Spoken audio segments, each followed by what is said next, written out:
dear viewers, ladies and gentlemen. My name is Danylo LUBKIVSKY, and I'm glad to welcome you on behalf of the Kyiv Security Forum.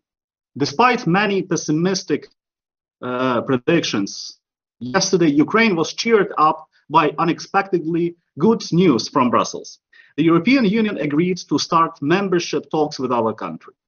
Notwithstanding the destructive position of Hungarian Prime Minister Viktor Orban, the European Council demonstrated political will and unity, inviting Ukraine to the accession talks. This is a truly breaking through decision.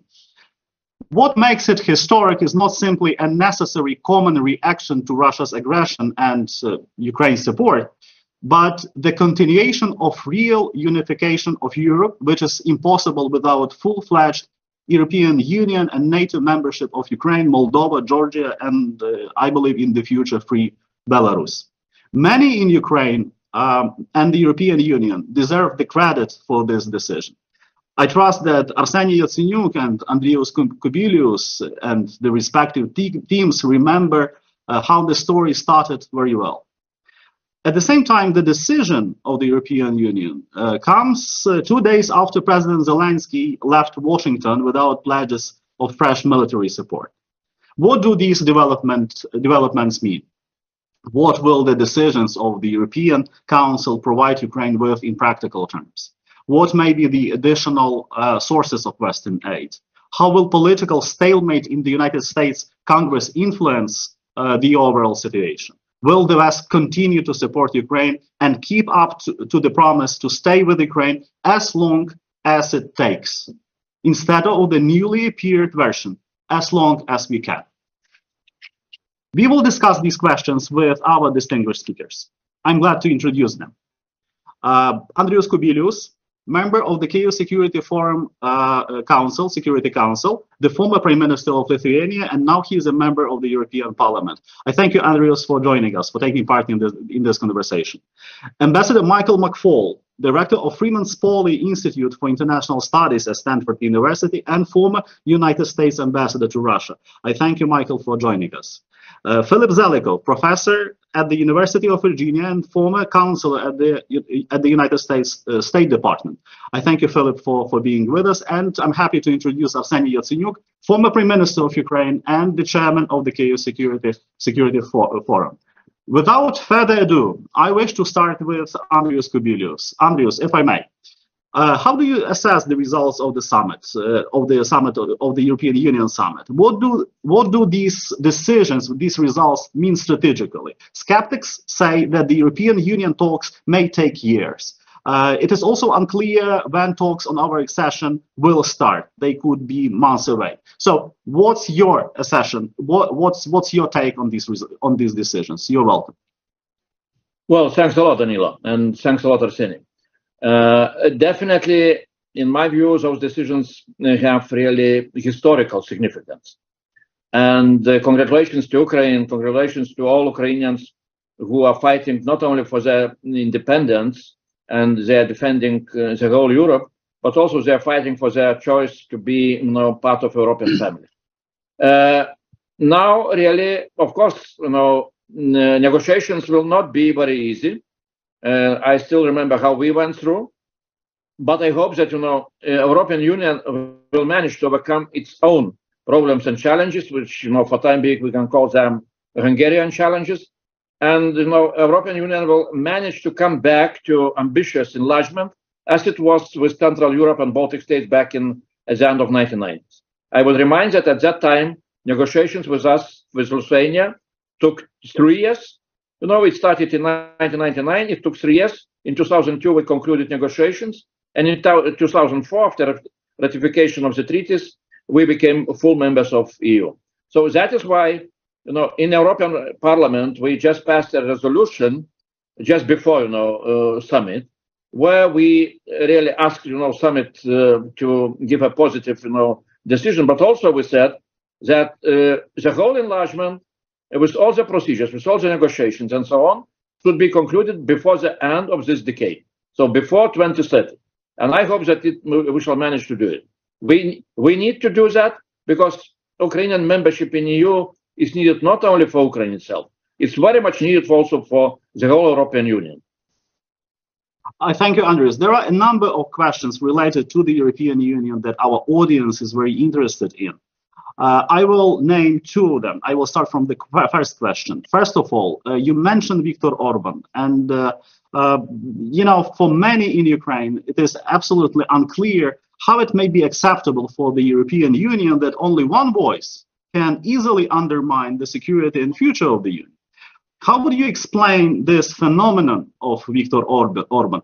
How you know, influential is this phenomenon in the European Union now? And isn't it clear for the European Union that, in my opinion, he plays on the Russian side? You're welcome. I will not deny your conclusion, the last conclusion. You know, if to talk about Viktor Orban as a personality, really we can just guess why he is behaving in such a way, which is, you know, really unacceptable, and which is, you know, very much damaging not only, you know, Ukraine issue, but it's also damaging the whole EU, including Hungary. So that's one thing.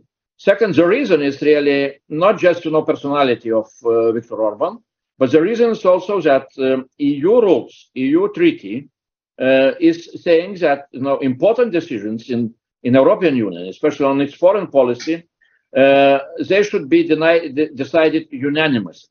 So each country of, you know, 27 countries has the veto right. The difference in between of such countries, you know, like Lithuania or Germany, you know, and Hungary for time being is very simple. We are not, you know, using this veto right in such a way like Hungary is using for time being, you know. So veto right can be used only if really your national interests are in some way, you know, can be, you know, damaged by some kind of decisions. But, you know, you cannot play and blackmail all the union like now it's done by Viktor Orban. And that is why, again, inside of European Union, there is quite a lot of demands to change those rules, to change the treaty in order to abandon this veto right in general. It only proves how fragile the situation is, since what I feel we live in the time of blackmails, local blackmails. We can see it in the European Union. We watch them in the United States. But let me finish with the second point that I would like to clarify with you, Andrius. The Council couldn't reach an agreement for new 54 billion package for Ukraine, of Ukraine support. The talks will, and this is today's decision, if I'm not mistaken, talks will resume in the new year. How would you explain that? What do you think about the perspective of this big, large financial package? You're welcome. As I understand, again, you know, Viktor Orban used his veto right, and that is why, you know, formally the decision was not made. But, you know, what is good that 26 countries really, as I understand, they agreed in general on the whole package, on those all 50 billion, you know, 54 billion euros, and it will be done. I see another problem, which is maybe, you know, not for, you know, this discussion to discuss, but I see the problem that besides those financial resources which we are giving, you know, to Ukraine budget, there is much bigger need really to support Ukraine military in a much larger scale. Because I looked into the numbers, how much Russia is spending for military, you know, needs during this year from public sources. My calculations that Russia is spending more than 100 billion euros. On another side, Ukraine, which is spending 40 billion for military needs, and this is 25% of Ukraine GDP. If to add what the United States and Europe is giving for military needs, we're getting only 80 billion, you know, euros, which Ukraine can spend for its, you know, defense. Which means that, you know, the West for time being is supporting Ukraine just not to lose the war, but the West is still not giving enough of, you know, support for Ukraine to win the war. And that is what I see as the biggest, you know, need and the biggest request in the West to, at the end, you know, to make very clear decision that, you know, it's our task and our goal is to achieve that Ukraine is able to win and Russia needs to be defeated. So I hope that we shall manage also to push such kind of, you know, understanding in the West. Do you believe there is still a consensus in the European Union on this strategy? Do you think that there is an overwhelming majority in the European Union who will support Ukraine? Well, at least what we have seen, yesterday in the Council, so 26 countries supported, in a very clear way, a geopolitical decision to start negotiations with Ukraine.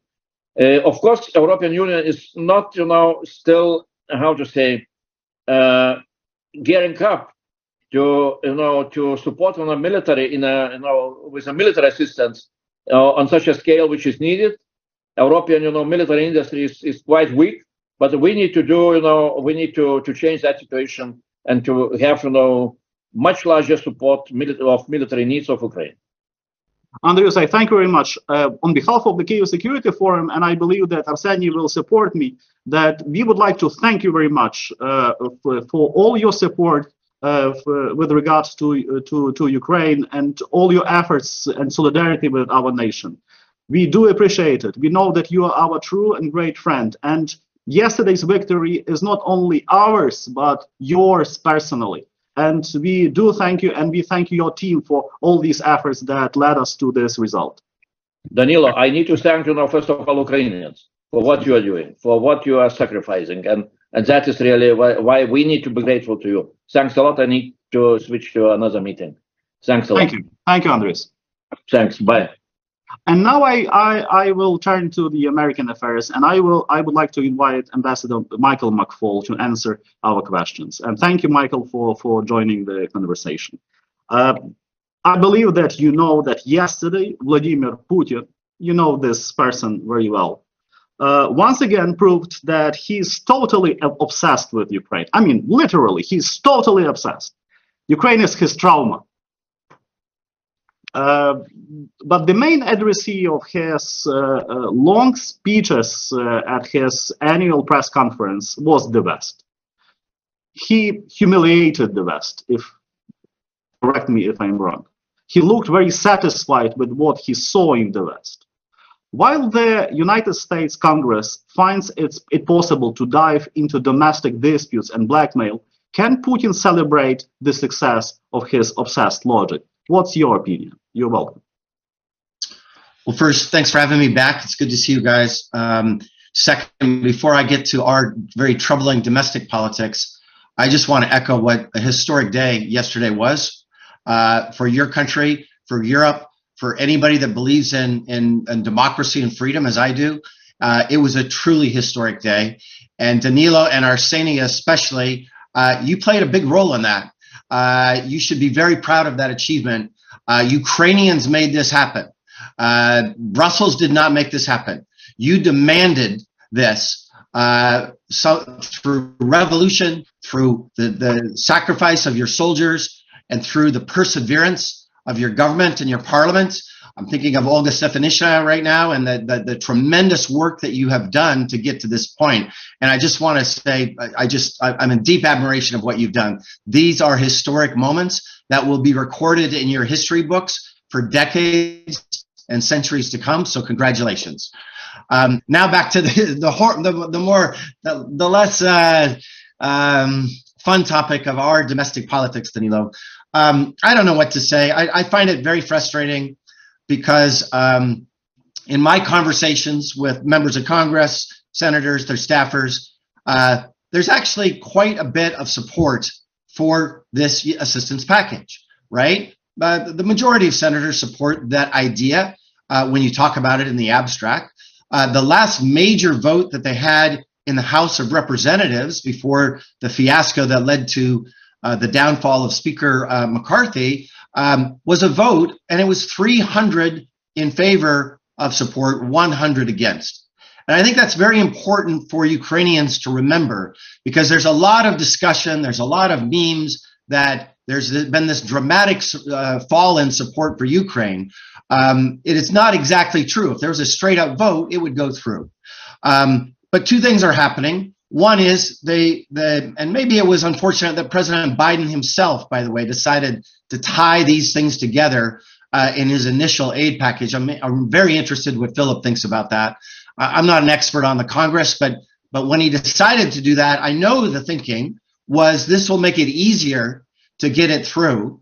But when in doing so, it then tied things together that I don't think should be voted on together. I want a big debate about immigration reform in the United States. We need to have that debate, but we should not have that debate. We should not avoid that debate by holding Ukrainian soldiers hostage so that we can speed through a reform without having that debate. And that's what's going on right now.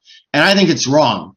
The second thing that deeply disturbs me is I feel like many members of Congress do not understand the big strategic implications for American security of doing this. I'm not even talking about your security. I'm talking about our security.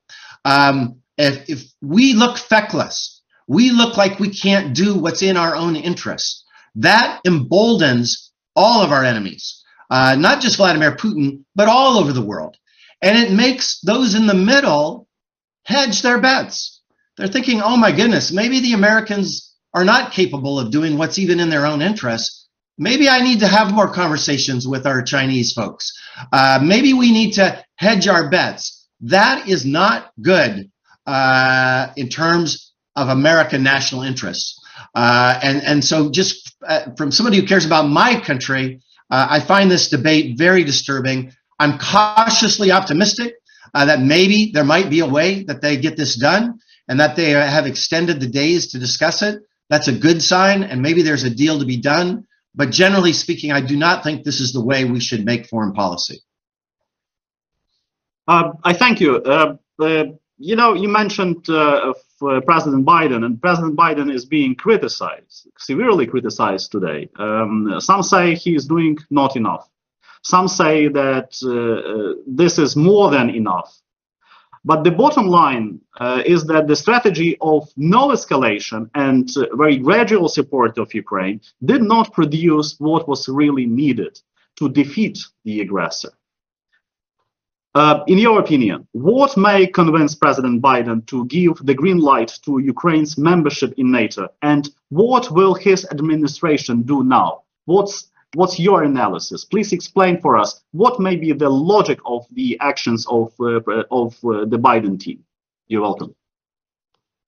Well, so first on the history, I tragically agree with you. You know, a year ago in Foreign Affairs magazine, I wrote a piece called "The Dangers of Incrementalism." That's exactly what you're talking about. And I said it was dangerous because that was the moment a year ago when it was most ripe for breakthrough on the battlefield. That was the moment when it was most right to squeeze Russia with respect to sanctions. And what I said in that piece, I worried that if it was incremental, that it would lead to a loss of domestic support in the United States. And that's exactly what's happened. So I agree on the history, but unfortunately, we can't change that now. To your the second thing I would say, right now, it is, in my opinion, the focus has to be, one, on getting this supplemental through, and then two, on putting the legislation in place to take those frozen Russian assets that we have in the United States and our European friends have in Europe, and to put in a mechanism to transfer them to Ukraine. To me, that is the most vital, immediate thing that needs to be done. Third, with respect to NATO, you know, my view has been always that this should have been done a long time ago. I think the mistake, and this goes back decades, not just with the Biden administration, is that we, the United States, Democrats and Republicans, we had a strategy of integration of Russia and supporting democracy in Russia. That failed, of course. We all need to acknowledge that failed radically.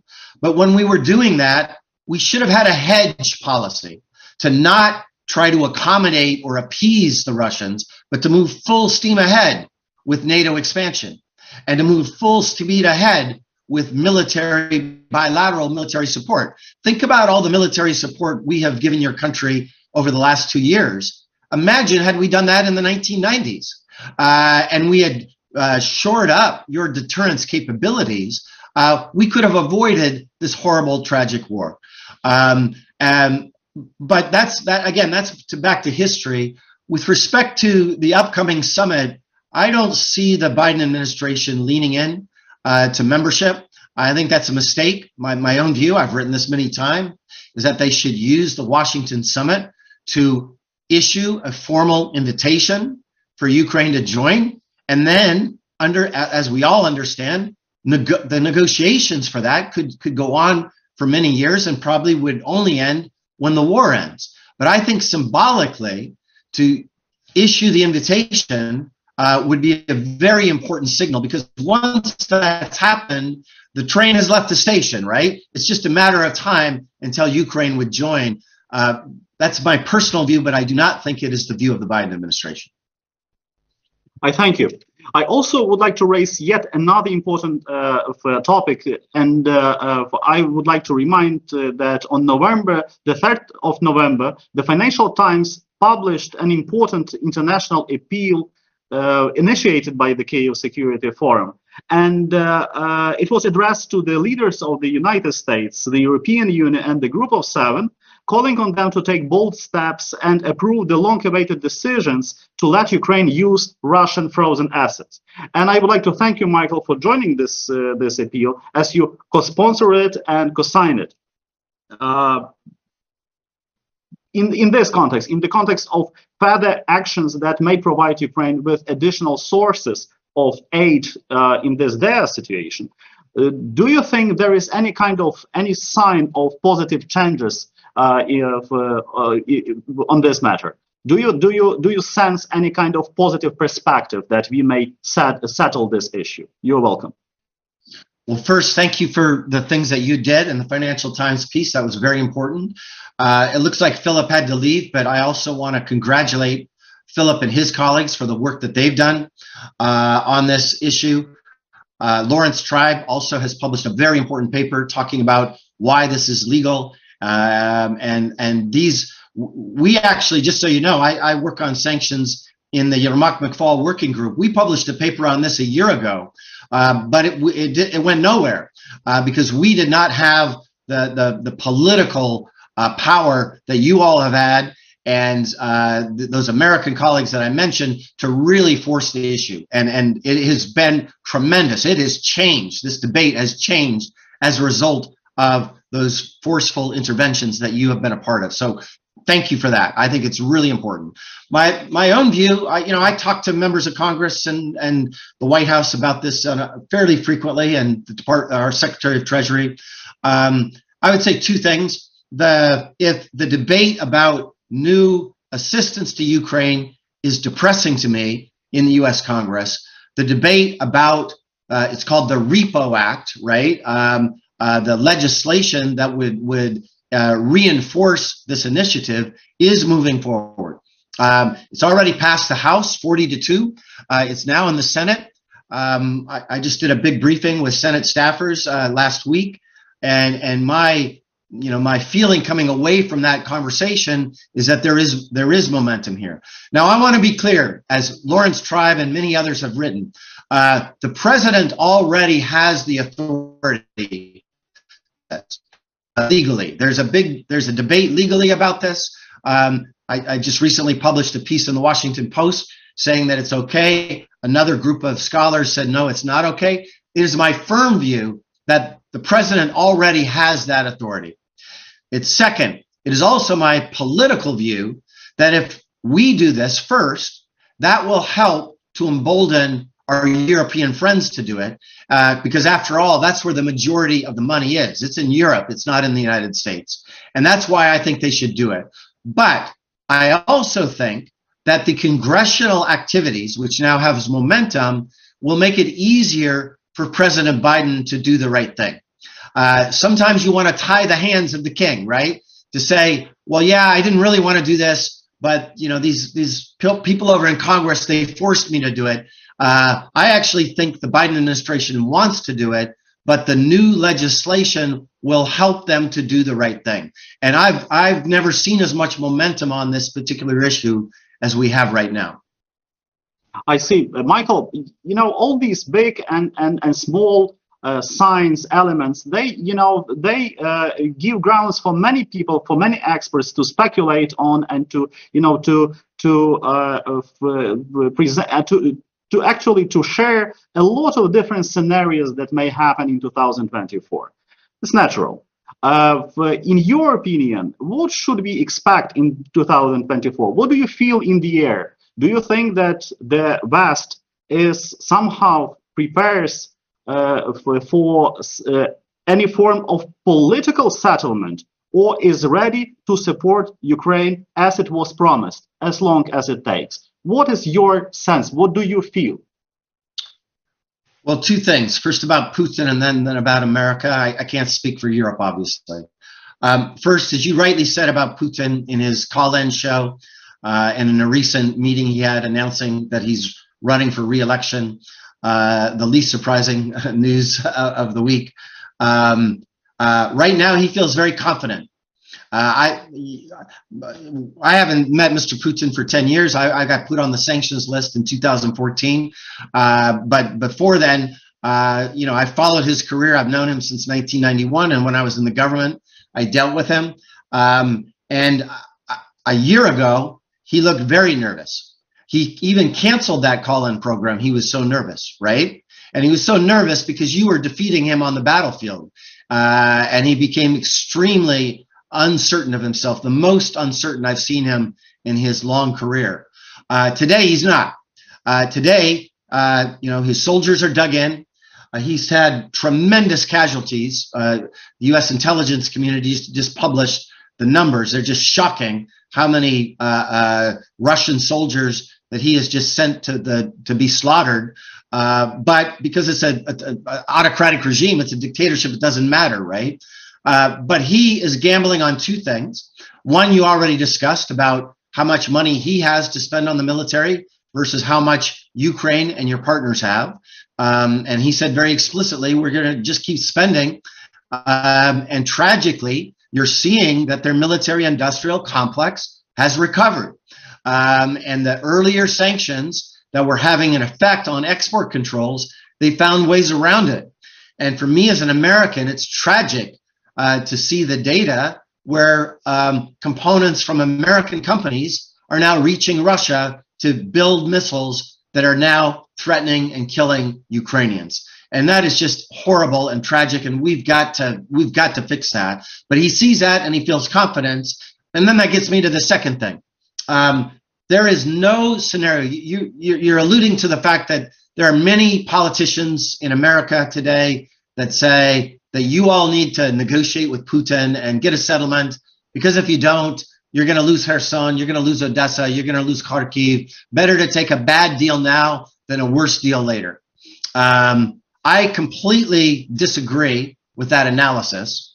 And it's not just about my analysis of the battlefield. I'll turn to you guys to talk about that.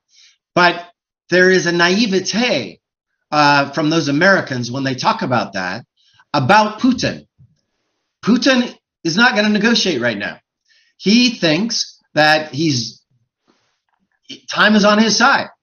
And especially, he's not going to negotiate until he knows who the next president of the United States is. So there's no scenario at all. I see zero probability of a negotiation before our election. And you asked me about 2024. That is the most important event of 2024.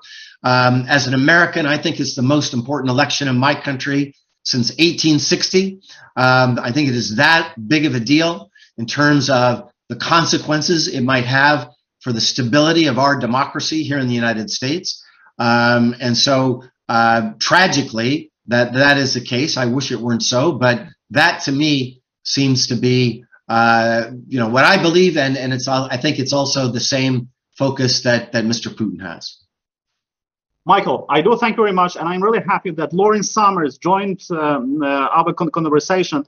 Thank you very much, Larry, for doing this. Thank you for taking part in our conversation. We do appreciate this. Glad to be with, very glad to be with you. Thank you. We just discussed the European, the American affairs, and also I'm really thankful to Ambassador MCFAUL for sharing his views about our joint statement, which was published in November in the Financial Times, calling on the leaders of the G7, the United States, and the European Union to transfer the Russian assets to Ukraine to compensate the damages of Ukraine and Ukrainians. Sir, you were behind the ideology, I would say, if I may. You were behind the idea that this issue should be properly addressed. I would like to ask your opinion. Do you see the perspective of solving this issue? And how do you generally assess the overall situation with regard to the Western support of Ukraine? You're welcome. Thank you very much. And it's a privilege to be invited to participate in this forum. What is at stake in the Ukrainian struggle is not just the fate of Ukraine, but the kind of world that we are going to have in the West for the next generation, and the way in which values of openness, of debate, of freedom, of nations' respect for other nations, of global stability are going to be maintained. That is what is at stake. There is no more important issue than this one. A world that cannot resist aggression, wanton, naked aggression, will not be a world that can solve climate change. It will not be a world that can respond to pandemics. It will not be a world that can respond to future aggression. It will not be a world in which cross-border commerce will be predictable and governed by the rule of law. So the outcome here is of the most profound importance. I am deeply disappointed by the failure of the Atlantic Alliance to respond as vigorously and as forcefully as it should have in the last month or two. But I am someone who believes deeply in what it is said, although I think it may not be true, that Winston Churchill said about the United States, that the United States always, always, always does the right thing, but only after exhausting all the alternatives. And I dare to believe, not just desire, but believe, that ultimately the United States will do the right thing and will provide substantial support for Ukraine. Since the last time that I had a chance to participate in a forum of this kind, I think we have made progress. It is now recognized by Secretary of State Blinken. It is now recognized by British Foreign Minister Cameron that mobilizing the reserves is the right thing to do. Substantial legal opinions have been provided by Professor Tribe in the United States, by lawyers at the State Department and the National Security Council, and by many leading international legal scholars. The European Central Bank has recognized that it has a legitimate stake, indeed I would say a necessary stake, in recognizing that action need to be multilateral rather than unilateral if Europe is to act, given that the majority of the assets, vast majority of the assets, are euro denominated. But when you set conditions for an action, you are recognizing that it is a legitimate and viable action. And that is what is being signaled. And so I believe we are moving closer to the day when this crucial decision will be taken. And I believe that when this decision is taken, The most important thing will be a secure source of funds for Ukrainian reconstruction, and that will complement what is a positive development, which is the vast majority of European nations wanting to support Ukraine's accession into the European Union. But it is not only Ukrainian economic reconstruction that will benefit if this step is taken. A precedent will be set in international law that will, it's not actually a precedent because things like this have happened before in the wake of Iraq, in the wake of the Second World War. An international norm of just compensation will be reaffirmed and will act as a deterrent to any future would-be aggressors. The world is not only short on the political will and the resources to support economic reconstruction in Ukraine. There are huge shortfalls for the so-called global South. There are huge shortfalls with respect to global public goods like climate change. If we are able to use reserves to support Ukrainian economic reconstruction, that will make it easier to support these other global causes as well. I have to say, Danylo, and I've said it many times before, usually as a professor and especially as a professor of economics, I find myself opposing things that seem easy and politically popular on the grounds that they are somehow unsound. This is a case where the obvious, fair, and politically popular thing, taking money from Putin that he already doesn't have and using it for a good cause. This is a case where the expedient thing is also the right and just thing on economic and legal grounds. So I believe we're going to get there, and pray God we get there soon enough. We are all, in a sense, citizens of Ukraine. Thank you very much. We do appreciate your points. We do appreciate your remarks. And I believe that all we share what you said, that this is a right and just cause. I only wish that these arguments would be heard in different capitals, giving and encouraging the political will, which is necessary in these difficult situation, in the dire situation where Ukraine finds itself today.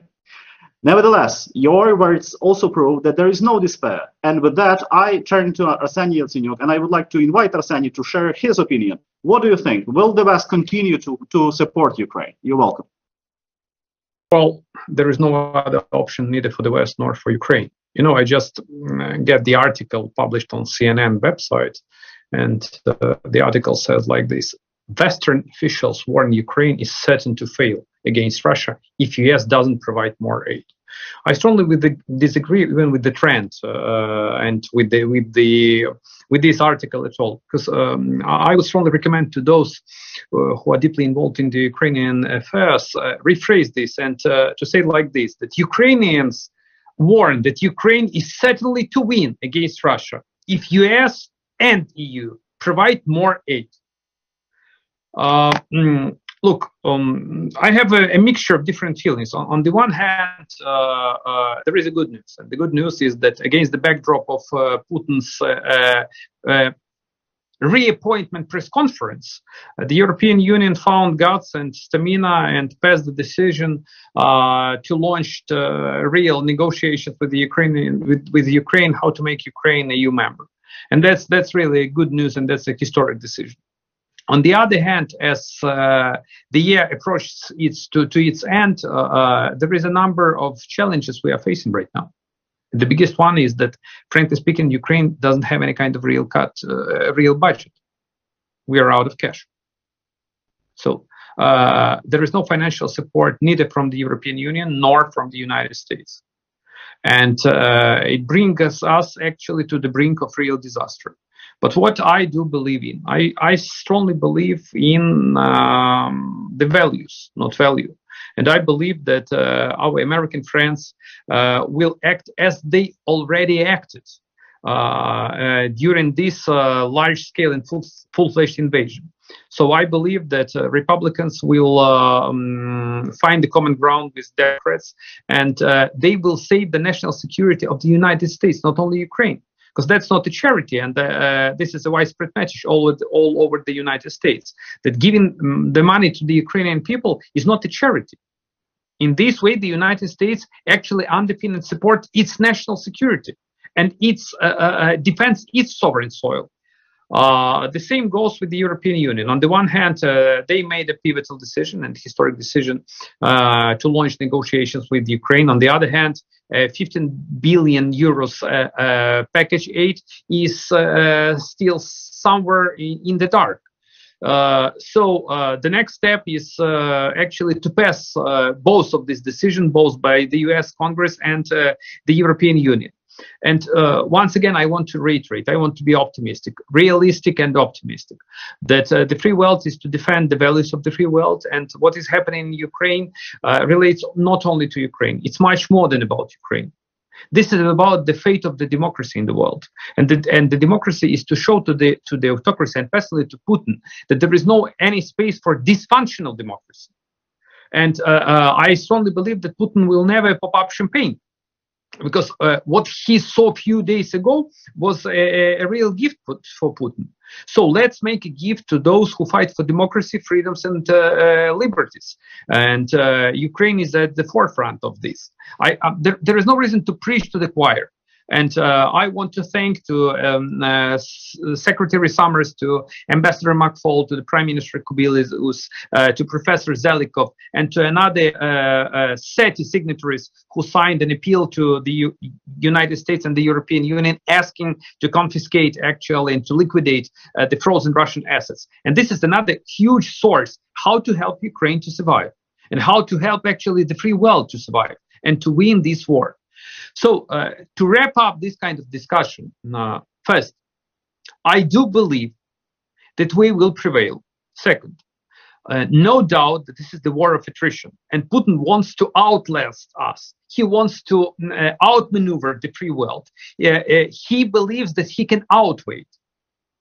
Third, we have to show a very strong signal to everyone, and personally to Putin, that there is no any kind of even small chance for Putin to win in this war. And the best way is not a lip service. The best way is to pass the necessary decision for the Ukraine. From the financial standpoint, that's what is needed for the financial support of Ukraine, and to provide lethal weapon and ammunition for the Ukrainian military and for the Ukrainian men and women in the uniform. The fourth issue is that we need definitely to confiscate Russian assets. It's not only about the way how to offset the damage that have been made by Russians to Ukraine.